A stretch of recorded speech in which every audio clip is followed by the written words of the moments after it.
Howdy, and welcome to LeeReads, where I talk about the books I've been reading and enjoying lately. Today I have a small-ish springtime book haul. These are books that I've recently picked up at the half-price bookstore, the library bookstore that I recently discovered, or pre-ordered and purchased at Barnes & Noble. We have a random assortment. I'm going to go in a random order, just the pile. Some of these I've talked about before, and some I haven't had a chance to speak about yet. The first one I have spoken about because I did a reading blog for it, which is The Bride of Death, a dark adult fantasy about a woman who enters a trial to become the Bride of Death so that she can have the necessary power to free her friend from being in the grip of the Lord of Death. At Half Price Books, I stumbled upon the second book in the Dragon Riders of Pern, Dragon Quest. This is a science fiction series that I do intend on continuing. I enjoyed Dragonflight, the first book, a whole lot more than I thought that I would. I thought about the characters for a long time in between while I was reading the book and afterwards. And the story will continue with them. This is a highly anticipated new release that just arrived last week, The Familiar by Leigh Bardugo. I'm actually going to buddy read / book club style read this with a friend of mine who is not on BookTube, and neither of us have done buddy reads or book club before. I think we're just going to try to read it in a reasonable amount of time so we can talk about it together. So I should be starting this one very soon. I'm excited. It's like the Spanish Inquisition, but for magic, I think. That's my impression. It may not be right. We'll have to see if that's correct. Beautiful book, though. This was one of the library bookstore books, $1 for Cast in Shadow by Michelle Segarra. I've wanted to read Michelle Segarra for a while because I've heard good things. This is one of those series where I would see it on the library shelf, one of the other books in the series, and think, that sounds cool, and go to find book one, and it was never actually on the bookshelf for me to read. So when I saw it in the store for $1, I figured it's time to go for it. In this book, this main character, who grew up in some crime-riddled streets, becomes one of the vaunted hawks who patrol and police. When children start dying in the streets, she gets called up to look into it with a partner that she can't trust, and it sounds very intriguing. Another example of a book where my library has book 2 and 3 but not book 1 is Polaris Rising, a science fiction. When I saw this at Half Price Books, I was like, that is the book I've asked my library to buy. They never bought it, so I finally got it. This one sounds pretty political. It's this woman who is part of some sort of important rich empire and flees this arranged political marriage and is on the run for 2 years and then gets kind of entangled again when that past catches up to her.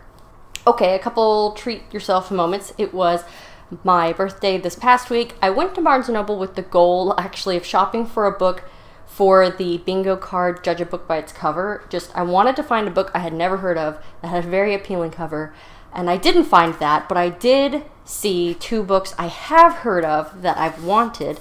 This one I've heard of on Reddit. I can't remember if it was the fantasy subreddit or the fantasy romance subreddit, but Butcher and Blackbird is a story about 2 killers. I think they both kill serial killers and somehow fall in love while doing that. It's supposed to be kind of dark and funny, so a change in mood, but it could be a real breath of fresh air. It might have a sequel coming out soon. And then a straight up contemporary romance, because I've been hearing more and more about this author lately, Just for the Summer by Abby Jimenez. In this book, it's like both of the main characters feel like they're cursed, so when they break up, the next person that their ex gets with, they end up getting married to, so they make a pact. Just for the summer, they'll date, and then they'll break up, and the next person they meet will be their soulmate. That's what they hope. So that's the premise of this one. It sounds really cute. A good summertime read. A little bit darker and more exhausting. I got my physical copy of The Trials of Empire, which is the last book in the Empire of the Wolf trilogy. I loved this trilogy. I thought this was a great conclusion to it. I had an e-arc for it, which I read, and my dad pre-ordered this and read it when it came out, and since he's finished with it, he gave it to me to have for my bookshelf. Thank you, Dad. I have them all here. The first one, The Justice of Kings. The second, The Tyranny of Faith. Hi, Luna. What? You don't like the series, or you do like the series? And the third one. Meow. I was browsing Barnes & Noble online, looking at the anticipated releases, trying to get a sense of what I'm excited for that's coming out soon that I hadn't heard of. And I saw their buy one, get one 50% off sale happening. So I got Check and Mate, which is a contemporary romance by Ali Hazelwood. I've read her adult stories. They all involve main characters in STEM and tackle a social issue regarding STEM. I've really liked just the way she writes. I really enjoy. This one is in the young adult section, but it's really new adult. Like, the main characters are 18 and 20, so they're a little bit older. I frankly feel like they could have put this in adult, except for it's not as explicit as her adult books. Oh, and this one's about chess.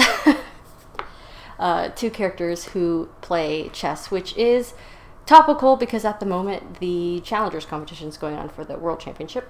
And with that, I picked up Half a Soul. I read this a year or two ago, and I've been wanting to get it ever since, so I figured, hey, if I can get it for half price, I will. It was like, how did I pitch it? It was like Guns of the Dawn meets Bridgerton, like Flintlock fantasy meets magic, and in a story of manners, but cozy at the same time. I just highly recommend this if you like cozy fantasy and romance. It also did a lot of work with some of the societal aspects, so it's cozy and yet kind of dark at the same time because of the subject matter. I don't know how to describe it better than that. I really enjoyed it, and I kind of want to reread it now that I have the physical version. And last, I want to share a book that I got sent by a publisher. Thank you, Angry Robot. So this is a physical advanced reading copy of The Last Fee Hunter. Since it's the ARC, the cover's in black and white, but the real cover is very pretty. It's in color. This is the story, which I've started but not finished yet, of this lone wolf who is on the hunt for a legendary demon, because in this world the fee hunters can kill demons and then sell like pieces of them for, they're very valuable. And so this particular character really needs to pay off some debts, but of course things don't go as planned. When they decide to help somebody, the goodness of their heart kind of goes awry. I believe this one comes out later this month. And that's a smallish springtime haul. I've read some of these already. I'm working on it. I don't want them to linger on my shelves too long without being read. Thank you so much for watching. I hope that you enjoyed it. And as always, don't forget to support your local library. Hey, you never know. They might have like a $1 bookshop in there that for some reason you've never stumbled upon before. Thanks. Bye.